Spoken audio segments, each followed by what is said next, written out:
The story behind the song. I have decided to follow Jesus.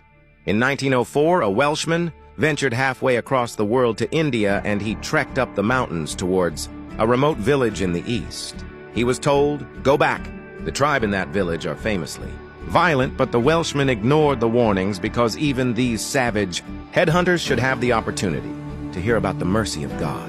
One Garo tribesman from the tribe, Meghalaya, named Nokseng, and his family heard the gospel and received Jesus as their savior.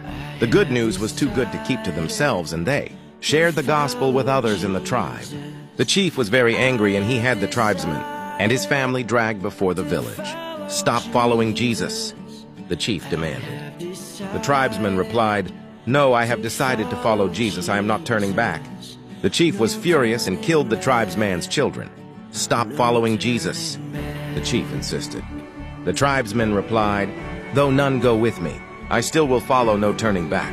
The chief showed no mercy, and he killed the tribesman's wife. "Now you will stop following this Jesus," the chief said. The tribesman looked the chief in the eyes and replied, "The cross before me, the world behind. Me no turning back." The chief could not believe his ears, and he killed the tribesman. Jesus said, "If a grain of wheat dies, it bears much fruit," and that day many of the villagers who witnessed the persecution of that tribesman and his family also decided to follow Jesus. Even the chief himself became a follower of Jesus Christ. The tribesman's last words became the song of the village. And today it is sung all around the world. 100 years later, you still sing this song to church. I have decided to follow Jesus. No turning back, no turning back. Do you know that you are singing the words of a dead man who lost his children, lost his wife, and eventually lost his own life for Jesus? How many people have you lost? Some of you might have. But the fact you are reading this means you still have your own life.